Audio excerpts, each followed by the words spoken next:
Shalom greatest people, orang-orang luar biasa di dalam Tuhan Yesus Kristus. Haleluya. Hati yang mengampuni.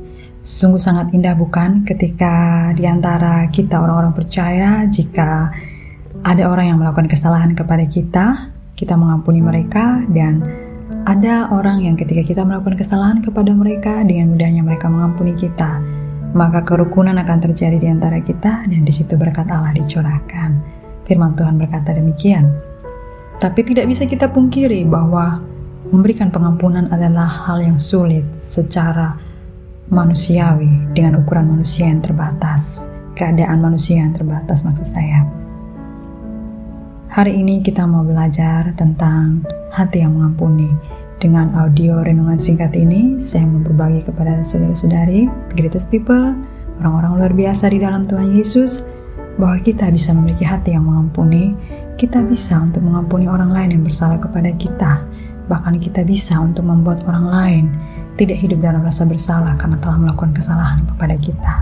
Bagaimana caranya? Kita belajar dari Yusuf. Dalam Kejadian pasal 50 ayat yang ke-15 hingga ayat yang ke-21, firman Tuhan berbunyi demikian. Ketika saudara-saudara Yusuf melihat bahwa ayah mereka telah mati, berkatalah mereka, boleh jadi Yusuf akan menendam kita dan membalaskan sepenuhnya kepada kita segala kejahatan yang telah kita lakukan kepadanya. Sebab itu mereka menyuruh menyampaikan pesan ini kepada Yusuf. Sebelum ayahmu mati, ia telah berpesan, beginilah harus kamu katakan kepada Yusuf, ampunilah kiranya kesalahan saudara-saudaramu dan dosa mereka, sebab mereka telah berbuat jahat kepadamu. Maka sekarang ampunilah kiranya kesalahan yang dibuat hamba-hamba Allah ayahmu. Lalu menangislah Yusuf ketika orang berkata demikian kepadanya. Juga saudara-saudaranya datang sendiri dan sujud di depannya, serta berkata, kami datang untuk menjadi budakmu. Tapi Yusuf berkata kepada mereka, janganlah takut, sebab aku inikah pengganti Allah. Memang kamu telah mereka-rekakan yang jahat terhadap aku, tetapi Allah telah mereka-rekakannya untuk kebaikan, dengan maksud melakukan seperti yang terjadi sekarang ini, yakni memelihara hidup suatu bangsa yang besar. Jadi janganlah takut, aku akan menanggung makanmu dan makan anak-anakmu juga. Demikianlah ia menghiburkan mereka dan menenangkan hati mereka dengan perkataannya. Dalam Kejadian pasal 50 ayat 15-21 ini mengisahkan bagaimana saudara-saudaranya itu ternyata masih dalam ketakutan. Mereka takut kalau Yusuf tidak mengampuni mereka. Mereka takut kalau Yusuf itu masih menendam terhadap mereka. Sehingga mereka mengirim utusan untuk bertemu Yusuf, mengatakan bahwa ayahnya berpesan kepada mereka untuk sampaikan kepada Yusuf bahwa ampunilah saudara-saudaramu.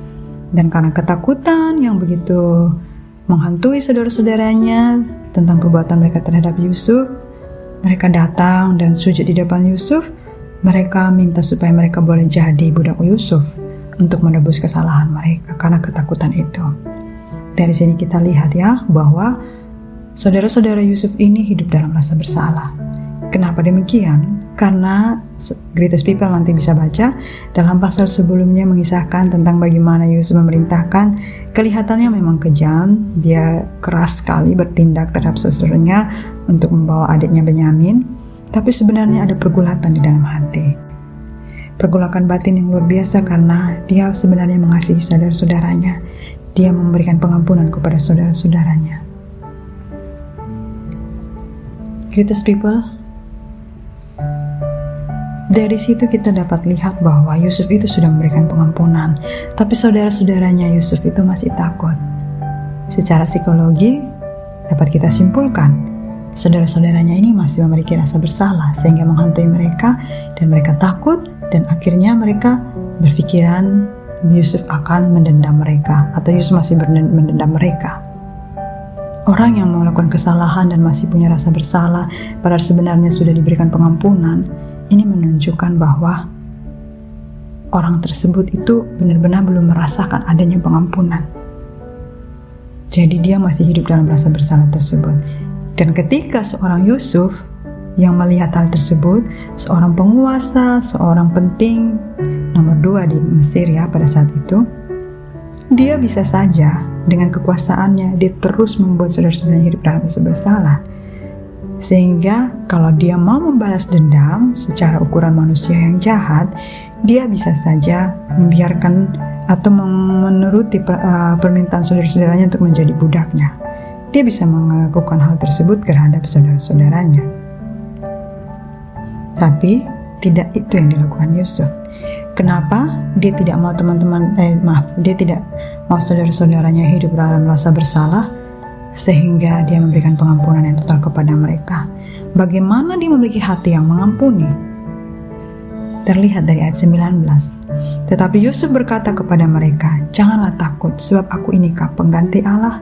Memang kamu telah mereka-rekakannya jahat terhadap aku, tetapi Allah telah mereka-rekakannya untuk kebaikan dengan maksud melakukan seperti yang terjadi sekarang ini, yakni memelihara hidup suatu bangsa yang besar." Greatest people.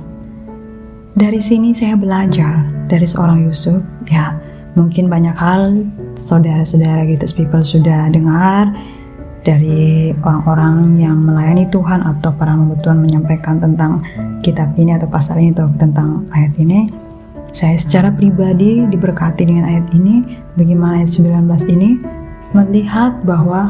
terlihat bahwa Yusuf ini memiliki perspektif yang benar-benar luar biasa, ya. Artinya perspektifnya itu, pola pikir, cara berpikirnya dia itu didasarkan atas takut akan Tuhan. Jadi dia berpikir bahwa siapakah saya? Sayakah ini pengganti Allah?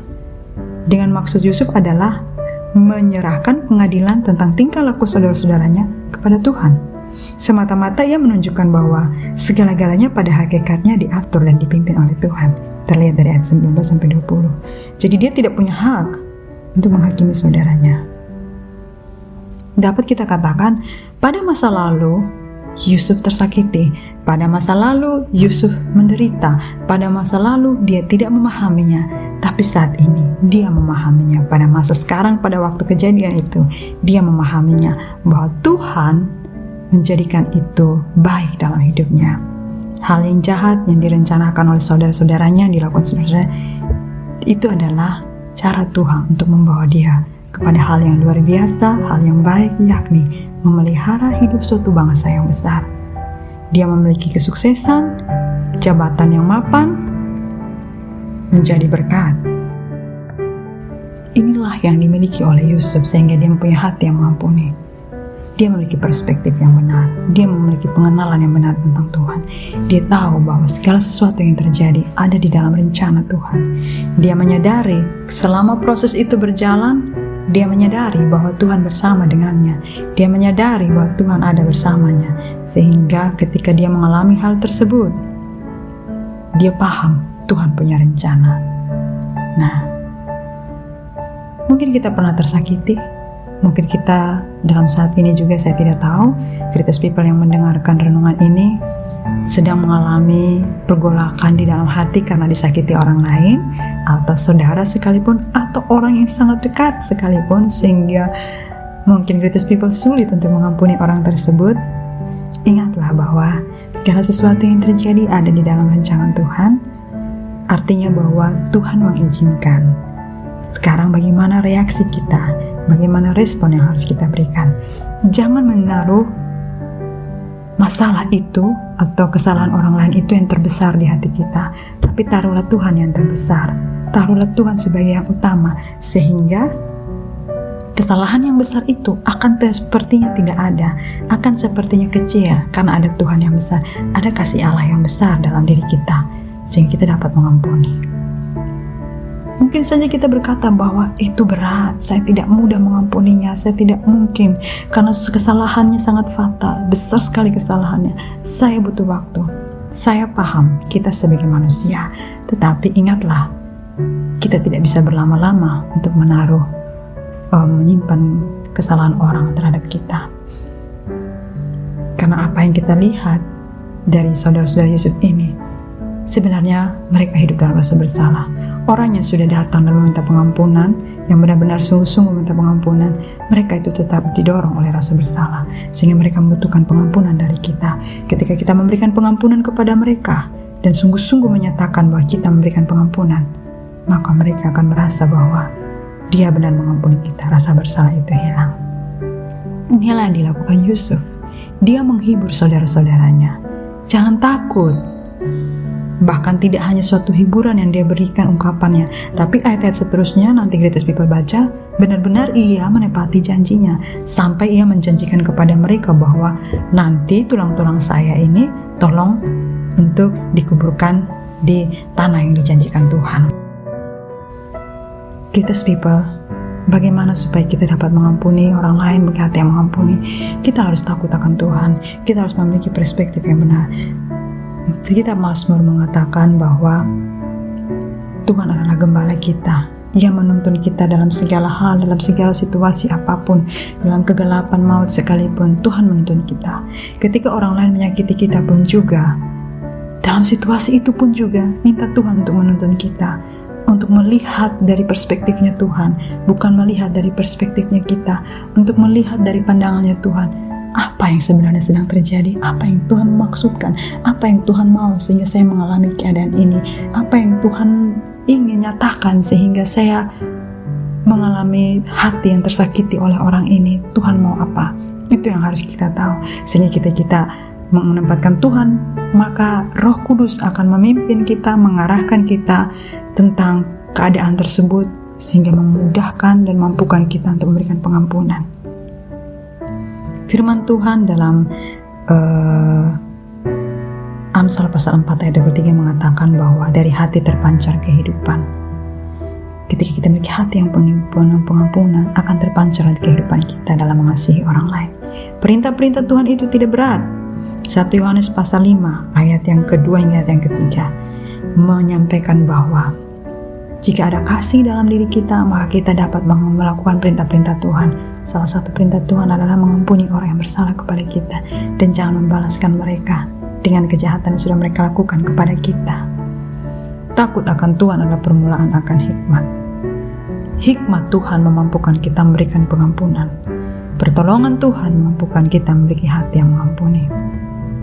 Greatest People, marilah kita memiliki hati yang mengampuni. Berikanlah pengampunan yang total kepada orang yang menyakiti kita dengan cara tempatkan Tuhan yang utama di hati dan pikiran kita. Mari berpikir secara positif, berpikir dalam pikiran Kristus, berpikir dalam pikiran Allah, sehingga kita menyadari bahwa segala sesuatu yang terjadi Tuhan punya maksud dan rencana.